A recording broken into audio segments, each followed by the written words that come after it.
ఏయ్, నాకు ఇలాంటి వాడి మీద నమ్మకం లేదు, వెళ్ళు. అది కాద్దోరా, నమ్మకం లేదంటున్నారు కదా. రా, రా. ప్రమాదం జరగబోతున్నద్దోరా, ప్రమాదం. ఆగుతలే నువ్వు, ఆగు. పేపర్స్ ఇవ్వమ్మా. అలాగే నాన్న. కుర్రో కుర్రో, ఆగుతల్లా. ఈ ఇంట్లో పెద్ద దొంగవి నువ్వే తల్లా. కుర్రో కుర్రో, నీ కొడుక్కి ఆడపిల్ల వేషం వేసినావు. లోపలున్న ఆ దొరని మోసం చేస్తున్నావు. మర్యాదగా లోపలికి రానిచ్చినావనుకో, ఈ విషయం బయట పెట్టను. లేదంటే ఆ దొరకి కళ్ళ కట్టినట్టు చెప్తాను. నువ్వు పిసినారి దానివి. నీ కోడలు నిన్ను ముప్పు తిప్పలు పెడుతుండాది. నేను చెప్పినట్టు ఇంటే నీ బాధ కూడా తీరిపోతాది. మర్యాదగా నన్ను లోపలికి రానివ్వు. అయ్యయ్యో, అమ్మో, వీడన్నీ కరెక్ట్ గానే చెప్తున్నాడే. ఒక్క నిమిషంలో ఏదో ఆగి వెళ్ళిపోతాళ్లే. నువ్వు రా, నువ్వు రా, రా. కుర్రో కుర్రో, అమ్మ పలుకు జగదంబ పలుకు, మధుర మీనాక్షమ్మ పలుకు. దొర దొర దొర దొర, ఆగుదొరా. ఆ సంతకం పెడితే ఈ ఇంట్లో వల్ల పానాలకే ప్రమాదం.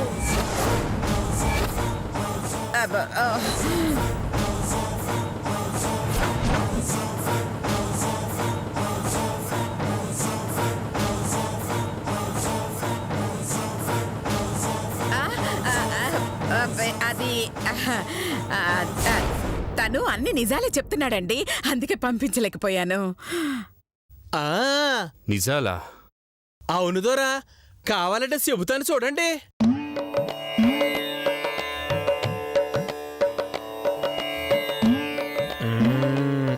అమ్మ పలుకు జగదాంబ పలుకు కొండదేవర పలుకు. ఇదిగో, ఈ పిల్లకి నరుల కంటే నగలపైనే మక్కువ ఎక్కువ. ఈ పిల్లకి అన్నం వద్దు దొరా, అందం ఉంటే చాలు. కురో కురు, నువ్వు మనసున్న మహారాజు దొరా. నీ భార్య బిడ్డలకి దూరమైనావు. అయినోళ్ళు నిన్ను మోసం చేసి విసిగించినారు.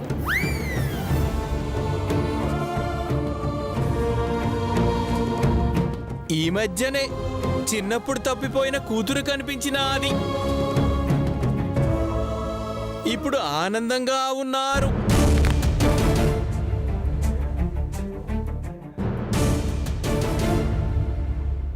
అవునయ్యా, చాలా కరెక్ట్ గా చెప్పావు. నేను చెప్పాగా, అన్ని కరెక్ట్ గా చెప్తున్నాడండి. మనసున్న మహారాజువి కాబట్టే నిన్ను మోసం చేసిన వాళ్ళకి ఆస్తి రాయటానికి సిద్ధపడ్డావు. కానీ అలా చెయ్యాలంటే చిన్న కిట్టుకుండాద్దొరా. ఏంటది? ఇన్నాళ్ల తర్వాత నీకు దొరికిన కూతురికి కుజదోషం ఉండాది.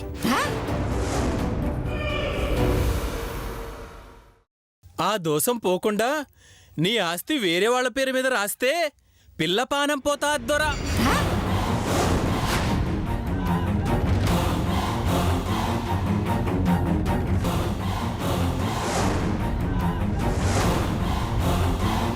ఏమిరా సెయితూ సెయితూ. మల్లీశ్వరి, చైతు ఏంటి? సైతుగా తల్లి. ఏమి సేతు అన్నాను. ఓహో, ఏమి చేతు అన్నావా? కుర్రో కుర్రు, చూసావుగా దొర, ప్రమాదం మొదలైనాది. ఊరికే పడిపోయినాది బిడ్డ. సరే అయ్యా, కుజదోషం పోవాలంటే ఏం చేయాలి?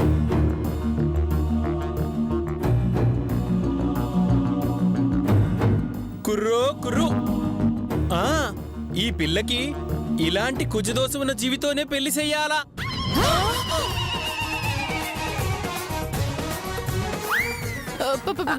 పెళ్ళా? పెళ్ళంటే నిజమైన పెళ్లి కాదు కోనా, ఉత్తుత్తి పెళ్లి. పెళ్లి జరగగానే ఆ కుజదోషమున్న జీవుడు చచ్చిపోతాడు. తన దోషం పోతుంది. భూమి తిరిగి ఏ జీవైనా పర్వాలేదు, ఇట్లాంటి దోషం ఉంటే చాలు పెళ్లి జరిపించండి, నీ బిడ్డని కాపాడుకోండి.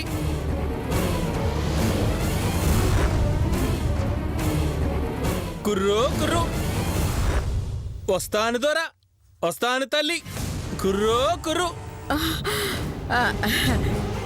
రాజశేఖర్ గారు, వాడి మాటలేం పట్టించుకోకండి. మీరు సంతకం పెట్టండి. లేదు, తను చాలా కరెక్ట్గా చెప్పాడు. పైగా తను అన్నీ కరెక్ట్గా చెప్తున్నాడని మళ్ళీ లోపలికి తీసుకొచ్చింది నువ్వే కదా. అవును, నేనే కదా, నేనే తీసుకొచ్చాను. అనసూయ, తను చెప్పినట్టుగా ఆ కుజదోషం ఉన్నవారిని వెతికి పెళ్లి ఏర్పాట్లు చేయండి. ఈ డాక్యుమెంట్స్ అప్పుడే సైన్ చేస్తాను. అయ్యో, అయ్యో, రాజశేఖర్ గారు, రాజశేఖర్ గారు, రాజశేఖర్ గారు. నాన్నగారు, దీని మొహం చూసినప్పుడే అనుకున్నాను అత్తయ్య గారు, ఏమని? దీనికి కొంచెం దోషం ఉండే ఉంటుందని. అది కోజా దోషం కాదే, కూజ దోషం. ఏదైతే ఏంటత్తయ్య గారు, పెద్ద తేడా లేదు కదా. తేడా, తేడా, తేడా, తేడా, తేడా. ఛీ, ఛీ. అమ్మా. అయ్యో, తప్పదు నాన్న. అయ్యో, ఇల్లు పోయిందే. చేటో అబ్బబ్బబ్బబ్బా, ఆ కుజదోషం ఏమిటో, నీకు పెళ్ళయ్యాకే ఆ రాజశేఖర్ ఆస్తి మొత్తం నాకు రాస్తానడం ఏమిటో. ఛే, అంతా నా కర్మరా. అసలు ఆ కోయగాన్ని చావగొట్టాలి. అవునమ్మా, వాడు ఒక్క నిమిషం ఆగొచ్చుంటే హ్యాపీగా రాజశేఖరం గారు సంతకం పెట్టేసి ఉండేవాడు. ఆస్తి మొత్తం మందైపోయి ఉండేది. ఇప్పుడు నీకు సంబంధం ఎలా వెతకాలరా? ఎలా పెళ్లి చెయ్యాలి? ఎలా ఆస్తి మొత్తం నుక్కేయాలి? నేనేదో నిజమైన ఆడపిల్ల అయినట్టు, నాకు నిజంగా మొగుడు వెతకాలన్నట్టు అలా ఫీల్ అవుతావేంటమ్మా? రే, నిజమైన ఆడపిల్లవైతే గొడవే ఉండేది కాదురా. మీ అన్నయ్యలకు చేసినట్టు ఏదో ఒక బకరదాన్నిచ్చి చేసి ఉండేదాన్ని. కానీ నువ్వేమో మగాడివైపోయావు. అంటే నన్ను ఇప్పుడు పర్మనెంట్ గా ఆడపిల్లగా మారిపోమంటావా ఏంటి? నిజంగానే నాన్న? ఆహా, ఏం ఆనందం అమ్మా నీ మొహంలో. అంటే డబ్బు కోసం నన్ను ఆడదానిగా మార్చేస్తావమ్మా? ఆడైతే ఏంటి, మగైతే ఏంటి నాన్న, కోట్లు వస్తున్నాయి కదా. అమ్మా, సర్లేరా, పద. అయినా మా కుజదోషం అంటే ఎవడొస్తాడమ్మా? అయ్యో, ఎవడో ఒకడు వస్తాడులేరా, నువ్వు పద. నమస్కారం అనసూయ గారు. నమస్కారం రంగారావు, ఎలా ఉన్నావు? బాగున్నానమ్మా. ఇంతకీ అవును, నువ్వు? ఈ అమ్మాయి ఎవరు? నా మేనకోడలు. అవునా, చాలా బాగుంది. సంబంధాలు ఏమైనా చూస్తున్నారా? చూస్తున్నామండి. మీకు తెలిసిన కుర్రాడు ఎవరైనా ఉంటే చెప్పండి. ఎవరో ఎందుకమ్మా, మావాడే ఉన్నాడు. మీవాడా? అంటే మీ అబ్బాయా? మా అబ్బాయి లాంటివాడు. ఓ అలాగా. అవును, ఏ ఉద్యోగం చేస్తున్నాడు? ఎక్స్పోర్ట్స్ అండ్ ఇంపోర్ట్స్ అమ్మా. అబ్బో, పర్వాలేదే. ఏ మాత్రం సంపాదిస్తుంటాడు? 4 చేతుల సంపాదిస్తున్నాడు. 4 చేతుల సంపాదిస్తాడా? అంటే మామూలుగా మనిషి కంటే 4 రెట్లు ఎక్కువ సంపాదిస్తున్నాడని. అవును, అబ్బాయి ఎలా ఉంటాడు? మంచి బలంగా ఉంటాడు. ఎంత బరువైనా మోస్తాడు. ఎవరితోనూ మాట్లాడు. మన మాటకి ఎదురు చెప్పడు. అబ్బబ్బబ్బబ్బబ్బబ్బా. అయ్యో, మాకు అలాంటి కుర్రాడే కావాలండి. కాకపోతే మా అమ్మాయికి కుజదోషం ఉంది, పర్వాలేదా? మావాడు ఎలాంటి దోషాలని పట్టించుకోడండి. మీరు పెళ్లి చూపులకు ఏర్పాటు చేసుకోండి. అలాగే అలాగే. రేపు అబ్బాయిని తీసుకొని వచ్చేసేయండి. అలాగే, మీరు బయలుదేరండి. అయ్యో, చూసావా నాన్న, అదృశ్యం ఎలా కలిసి వచ్చేసిందో. పద పద పద. అమ్మో దేవుడు. దా.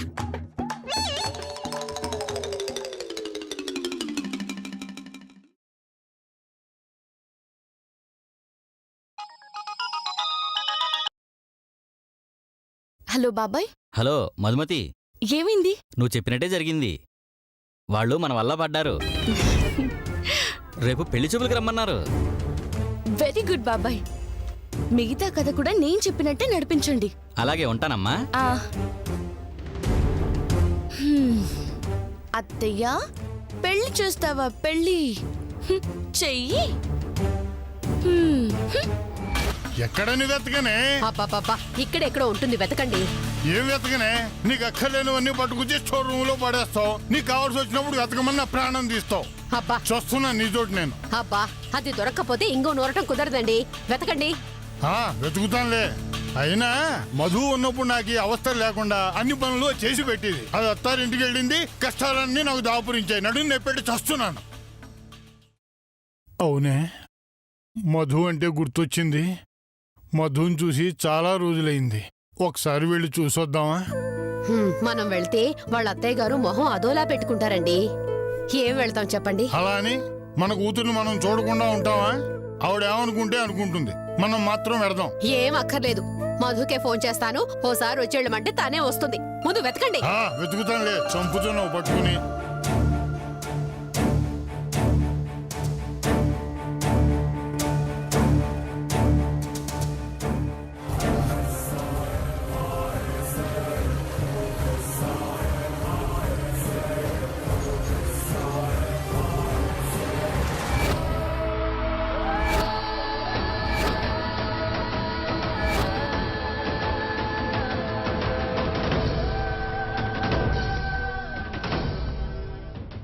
ఏం చూస్తున్నారండి వెతకమంటే?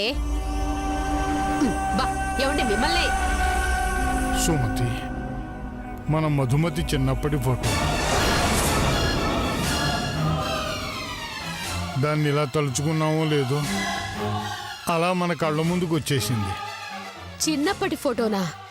మధుమతిదా? అవునే, వాళ్ళ నాన్నగారు రాజశేఖరం గారితో ఉన్న ఫోటో.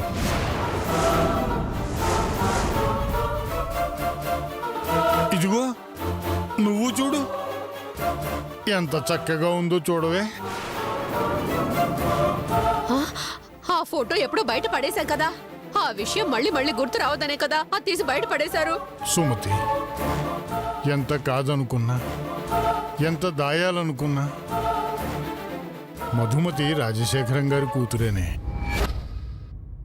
వాళ్ళ దయ వల్ల ఈ ముద్దుల తల్లి మన ఇంట్లో అడుగుపెట్టింది. దాన్ని మన కూతురులా మనం పెంచుకున్నాం. ఏంటండి మీరనేది? అవునే, మనం ఎంత ఆప్యాయంగా పెంచుకున్నా రాజశేఖరం గారు అమ్మాయి మధుమతి అంటున్నాను. ఆ బిడ్డ మన ఇంట్లో పెరగడం ఆ దేవుడి ఆదేశం కాబోలు. అందుకే ఆమె ఆ రోజు ఆ పసిబిడ్డను తీసుకొచ్చి మన చేతుల్లో పెట్టింది. ఆ క్షణం నుంచి నా సొంత బిడ్డలా పెంచుకున్నానండి. లాగా ఏమిటి, ఎప్పటికీ మధు నా బిడ్డే, నా కూతురే, నా బంగారు తల్లే. కానీ నిజం అనేది ఒకటి ఉందిగా సుమతి. ఆ రాజశేఖరం గారు కనపడితే ఈ మధుమతే మీ అమ్మాయిని అప్పగించక తప్పుతుందా? అప్పుడు మనం పెంచిన తల్లిదండ్రులు అనే సంగతి మధుకి తెలియకుండా ఆగుతుందా? అంటే ఆ రాజశేఖరం గారిని కలిస్తే మన మధు దూరం అయిపోతుందా? నన్ను అమ్మా అని పిలవడం మానేస్తుందా? వాళ్ళ అమ్మ నాన్న దగ్గరికి వెళ్ళిపోతుందా? అవును కదా సుమతి. లేదు, 20 ఏళ్ళు ఈ చేతుల్లో అల్లారు ముద్దుగా పెంచుకున్న బిడ్డండి. అమ్మా అమ్మా అంటూ నా చుట్టూ తిరిగిన పాపండి. కన్న బిడ్డున్నా కానీ పంచ ప్రాణాలు దాని మీదే పెట్టుకొని పెంచానండి. అలాంటిది ఈ రోజు వాళ్ళ అమ్మ వచ్చింది, నాన్నొచ్చాడు, వాళ్ళకి అప్పగించేయాలి అని అంటే మీ తండ్రి ప్రేమ ఒప్పుకుంటుందేమో కానీ నా తల్లి ప్రేమ మాత్రం అంగీకరించదండి, అంగీకరించదు. మధు మనకు దూరం అవుతుందంటే ఆ రాజశేఖరం గారు మనకు కనబడినా సరే నిజం చెప్పను. మధు మా దగ్గర లేదనే చెప్తాను, మేం పెంచలేదనే చెప్తాను. మధు ఎక్కడుందో కూడా మాకు తెలియదు అనే చెప్తాను. పిచ్చి సుమతి, పెంచిన ప్రేమ నీతో అలా మాట్లాడిస్తోంది. బిడ్డని కన్నవాళ్ళని కలవకుండా ఆపగలిగేంత కసాయిదానివి కాదని నాకు తెలియదా సుమతి? నిజం మనిషిని బాధ పెడుతుంది. ఆ బాధను దిగమింగగలిగితేనే మనం మధుకి న్యాయం చేయగలుగుతాం. లేదంటే తనకి అన్యాయం చేసిన వారిగానే మిగిలిపోతాం. అయినా ఇన్నేళ్లుగా రాని రాజశేఖరం గారు ఇప్పుడు వస్తారని నేను అనుకోను. ఒకవేళ వస్తే మాత్రం మధుని ఆయనకు అప్పగించక తప్పదు. అందుకు మానసికంగా నువ్వు సిద్ధంగా ఉండు సుమతి. ఏంటండి మీరు అనేది? నువ్వు ఇంకేం చెప్పకు. ఎప్పటికైనా వాళ్ళ బిడ్డ వాళ్ళకే సొంతం.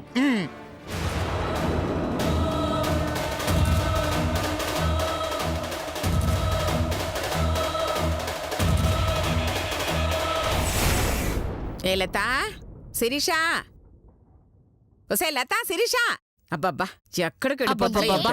ఏంటత్తయ్య గారు? ఏయ్ వెళ్ళి కాఫీ తీసుకురండి. అయ్యయ్యో, రాజశేఖర్ గారు రండి, కూర్చోండి కూర్చోండి. ఒసే లత, కాఫీ తీసుకురావే. అలాగే అత్తయ్య గారు. అక్కర్లేదు. ఒకసారి మల్లీశ్వర్ని పిలవండి. తను ఇప్పుడే భోంచేసి పడుకుందండి. మీరు పిలవమంటే పిలుస్తాను. అమ్మా. వద్దులే. ఇంతకీ మళ్ళీ పెళ్లి విషయం ఎంతవరకు వచ్చింది?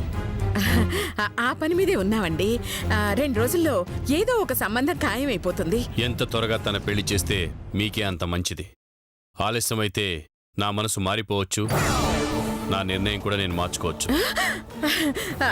అంత దూరం రానివ్వనులేండి. నేను మీకిచ్చిన మాట ప్రకారం పెళ్లి చేసేస్తాను. మీరు నాకిచ్చిన మాట ప్రకారం ఆస్తి రాసేద్దరు గాని. ఆస్తి రాసివ్వడానికి నేను రెడీ. నీదే లేటు. మంచి పెళ్లి సంబంధం చూసి కబురు చేయి. వస్తాను. అలాగేనండి, మంచిది. హే,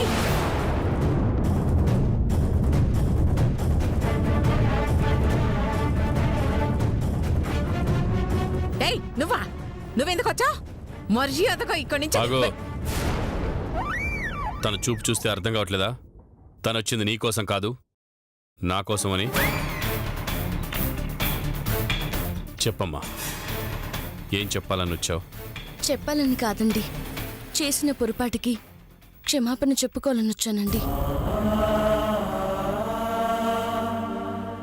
ఆ రోజు ఆవేశంలో మళ్ళీ నెట్టి తప్పు చేశానండి. మిమ్మల్ని బాధ పెట్టానండి. మీ కోపానికి గురయ్యానండి. అందుకే చేసిన తప్పుకి క్షమాపణలు చెప్పుకుందామని వచ్చానండి. ఆహాహాహాహా. ఏం దొంగ నాటకాలు ఆడుతున్నావే? ఆ రోజు పెద్ద పోటుగత్తెలాగా మీ నోటితో మీరు పిలిచే వరకు రానని శపథం చేసిపోయావు కదే. మళ్ళీ ఏ మొహం పెట్టుకుని వచ్చావు? నువ్వు చేసిన తప్పు ఆయన క్షమించినా నేను క్షమించను. మర్యాదగా బయటకు వెళ్ళు. ఇది మీ ఇల్లు కాదండి అధికారం చెలాయించడానికి. నేను మీకు క్షమాపణ చెప్పడం లేదండి. బయటికి వెళ్ళమని చెప్పడానికి మీరెవరండి? ఇక్కడ నేనెంతో మీరు అంతేనండి. ఇద్దరం ఆయన దయా దాక్షణ్యాల మీద ఆధారపడి ఉండాల్సిన వాళ్ళు. అది దృష్టిలో పెట్టుకొని నోరు అదుపులో పెట్టుకుంటే ఇద్దరికి మంచిదండి. చూసారా రాజశేఖర్ గారు? పెద్ద చిన్న తేడా లేకుండా, అత్తనన్న గౌరవం లేకుండా, మీరున్నారన్న భయం కూడా లేకుండా ఎంత లేసి మాట్లాడుతోందో. మీరుండగానే నన్ను ఇన్ని తిట్లు తిడుతోందంటే ఇక మీరు లేనప్పుడు ఎన్ని మాటలు అంటుందో మీరే ఊహించుకోండి. చూస్తారేంటి? చెప్పి చావండి. అబ్బాబా, అవును రాజశేఖర్ గారు, పాపం మా అత్తయ్య గారు చాలా అమాయకురాలు. మమ్మల్ని ఎన్ని తిట్లు తిట్టినా, పస్తులతో కడుపు మార్చినా అంతా మా మంచిగా చేస్తారు. అవును, ఆ మధు మంచిది కాదు. మా అత్తయ్య గారు చేసే ఏదో పనులన్నింటినీ ఎదురిస్తుంది. ఆవిడ పిసినారితనాన్ని ప్రశ్నిస్తుంది. ఆవిడ ఢీ అంటే ఢీ అంటుంది. అందుకే మాకు మధు అంటే అస్సలు ఇష్టం ఉండదు. తిట్టినా కొట్టినా మాకు మా అత్తయ్య అంటేనే ప్రాణం. ఆవిడకి కోడలవటం మా దురదృష్టం. అయ్యో, తిక్క మొహంది రాజశేఖర్ గారు. అదృష్టం అనబోయి దురదృష్టం అంటోంది. విన్నారుగా, అది దాని వరస. త్వరమ్మ మొండిదండి, మూర్ఖురాలు. అది పట్టిన కుందేలికి 3 కాళ్ళంటుంది.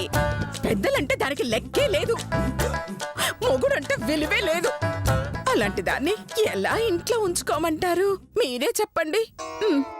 కష్టమే.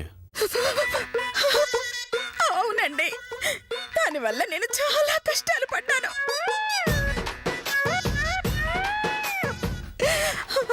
ఒక్కోసారి ఆత్మహత్య చేసుకోవాలనుకున్నాను.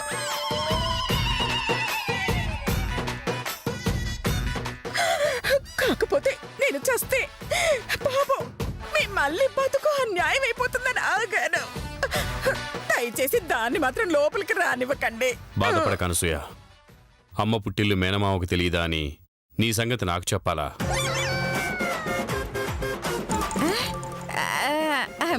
పొగిడారా తిట్టారా? నువ్వేమనుకుంటున్నావు? నా మంచితనం మీకు తెలుసు కాబట్టి పొగిడారని అనుకుంటాను. నీ తెలివికి జోహార్లు. అలాగే అనుకో. అమ్మయ్యా. ఏయ్ మధు, విన్నావుగా? రాజశేఖర్ గారు కూడా నాకే ఓటు వేశారు. ఇక నువ్వు ఒక్క క్షణం కూడా ఇక్కడ ఉండటానికి వీల్లేదు. వెళ్ళ. అది కాదు రాజశేఖర్ గారు. వెళ్ళు. వెళతావా లేకపోతే మెడపట్టి గంటముంటావా? రాజశేఖర్ గారు, మీ నిర్ణయం కూడా అదేనా?